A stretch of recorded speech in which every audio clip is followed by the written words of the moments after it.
We're in Naples at the Archaeological Museum looking at one of the most famous sculptures from all of antiquity. It was discovered in the Renaissance during archaeological excavations in Rome of the baths of Caracalla. This is the so-called Pharanesi Hercules, and it gets that name because it was excavated by the Pharanesi family. They had been looking for building materials to take from ancient sites to build a new palace, but what they found in the baths were an extraordinary array of ancient sculptures. We can reconstruct the original site for this colossal sculpture. There were mosaic floors, walls made of different colored marble. It was an incredibly luxurious bathing complex used by thousands of Romans every day, and it was decorated with hundreds of sculptures, many of them colossal, like this one. These were really complex structures, these bathing facilities. There were the baths themselves. Some were cold, some were hot. There were rooms for transition from one temperature to another.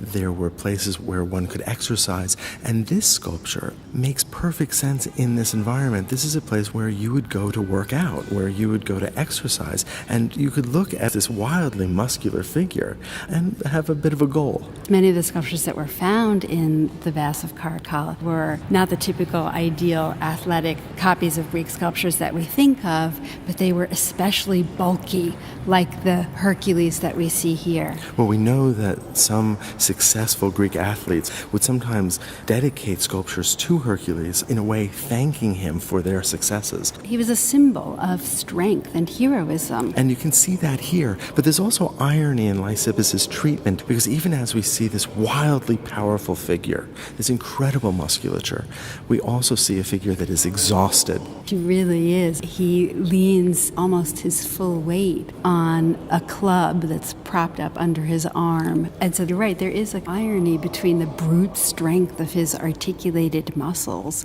and the languorousness of his pose. Look at the way in which that abdomen is articulated. Look at the strength of his right shoulder, of his right upper arm. It's really massive. He thrusts his right hip out so that he can fully lean his weight on his left side. There is this marvelous contrapposto, although the legs seem to be somewhat reversed, but I love the way his torso slouches over as he leans, and there's this overemphasized turn of that torso.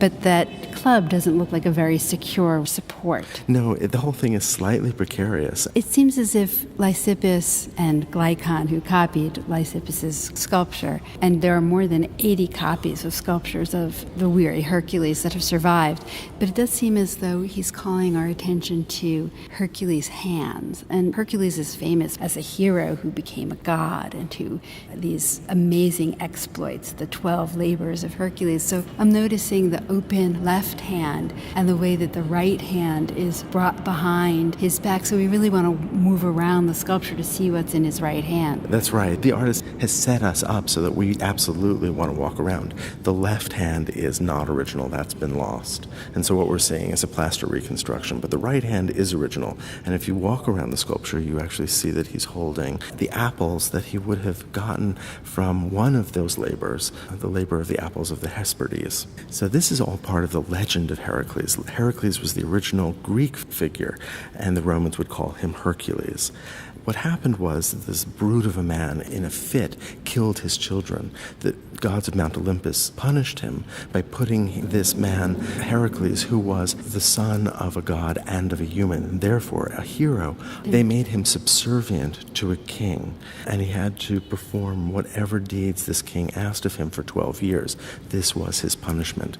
And the king asked of him tremendously difficult tasks, the first of which was the killing of the Nemean lion. And if you look carefully, just draped over the club, you can see the pelt of that lion that he had slayed. So this sculpture is actually referring to two of those labors.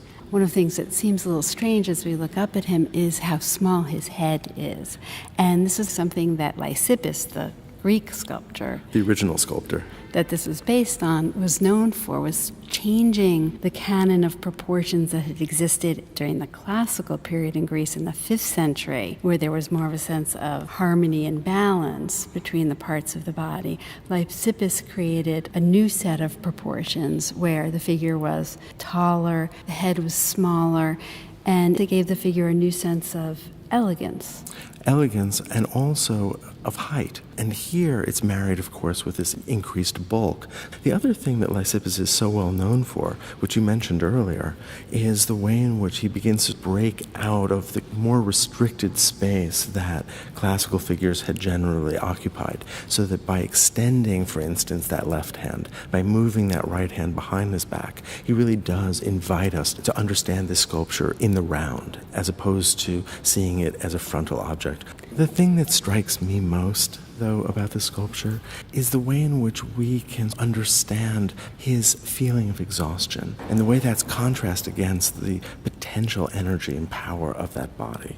So the things that we're talking about, the new canon of proportions, the way that we're asked to move around the sculpture. Not only do I want to walk behind it to see what's in his right hand, but I also want to walk to the place where he is looking down to, so we can look up at his face and see the expression, the sense of empathy we have for him. These are all things that are typical of the Hellenistic period of ancient Greek art that this copy was based on. And clearly something that the Romans really appreciated.